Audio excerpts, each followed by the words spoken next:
Alors dans cette vidéo, nous allons voir comment réaliser un dosage. Donc pour cela, on a besoin d'une burette avec son pot poubelle associé.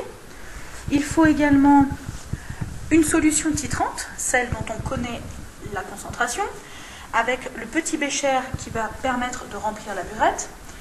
Une solution titrée, celle dont on cherche à déterminer la concentration, avec un pot poubelle qui permettra de faire les prélèvements. Un Erlenmeyer ou un gros bécher qui permet de recueillir le prélèvement que l'on aura effectué à l'aide d'une pipette jaugée. Donc celle-ci, elle a 2 traits de jauge. Et pour récupérer à l'aide d'une pipette jaugée, on utilise une propipette. La burette a déjà été préparée. Elle contient la solution titrante, donc je vous rappelle, c'est celle dont on connaît la concentration. Pour la solution titrée, celle dont on cherche à connaître la concentration, on va commencer par en verser dans le pot de yaourt ci-dessous.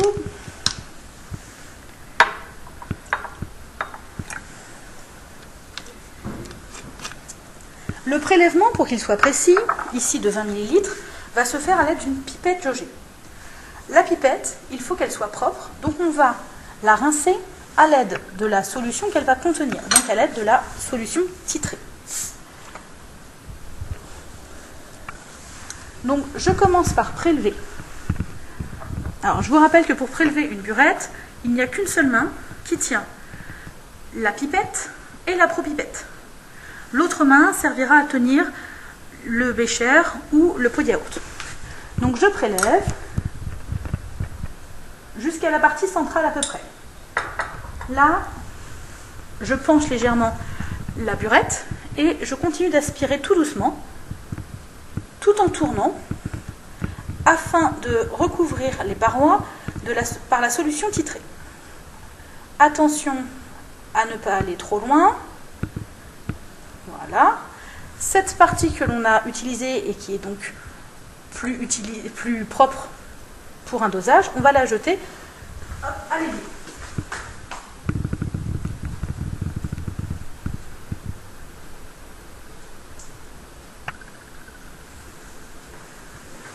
Notre pipette est prête et propre.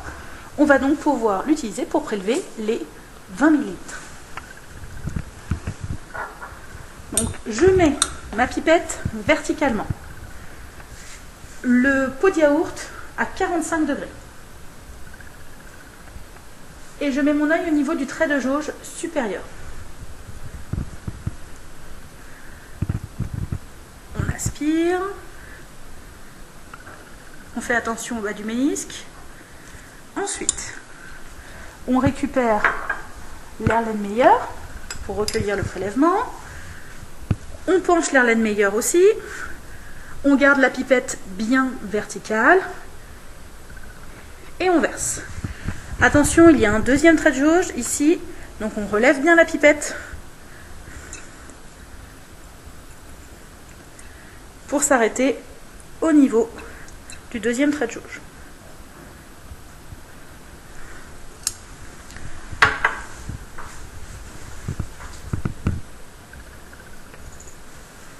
Ce qu'il restait, je l'ai jeté à l'évier.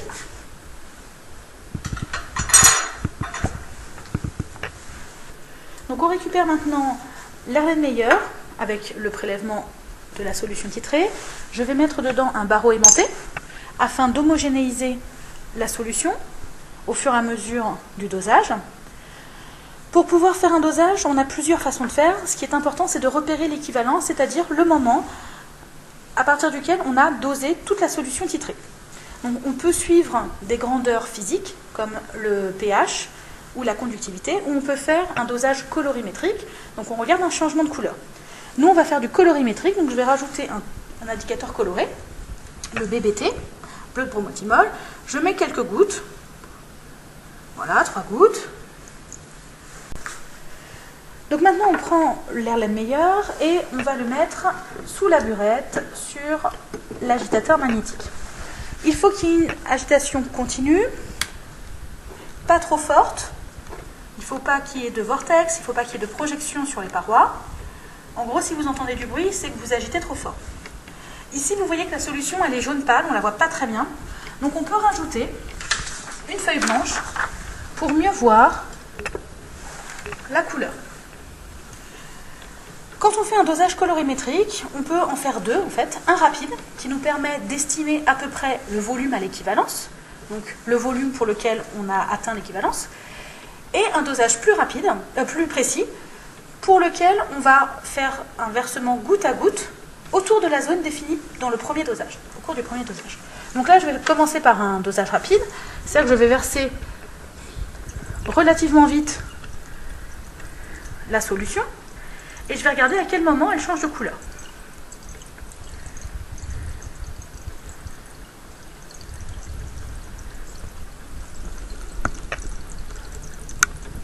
Donc je ne m'intéresse pas à ce qui se passe dans la burette, je regarde uniquement ce qui se passe en bas. Vous voyez, le changement de couleur, il n'est pas loin là, on est autour de 10.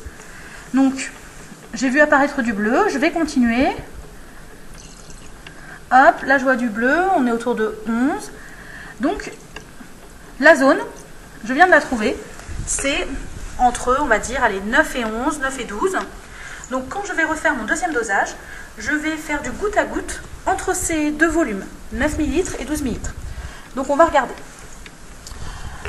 J'éteins l'agitation et je recommence rapidement. Donc je reprépare une solution, je reprépare la burette et je recommence.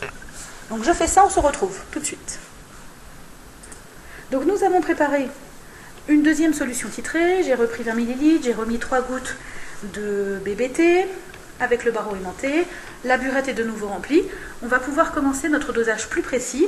Donc tout à l'heure on avait vu que le changement de couleur se faisait aux alentours de 9 ml. Donc ce que je vais faire, je vais verser rapidement jusqu'à 9 et après je vais vraiment verser goutte à goutte.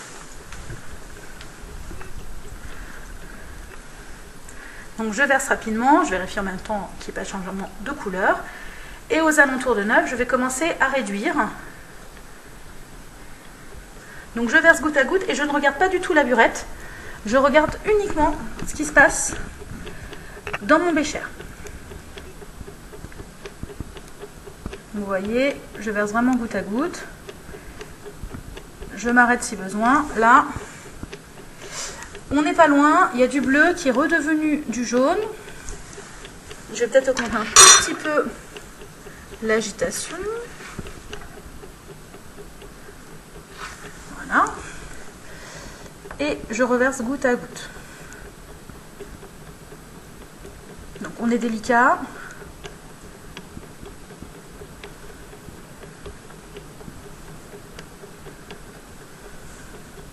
Donc voilà, on a trouvé la valeur, enfin le bon volume, et on regarde.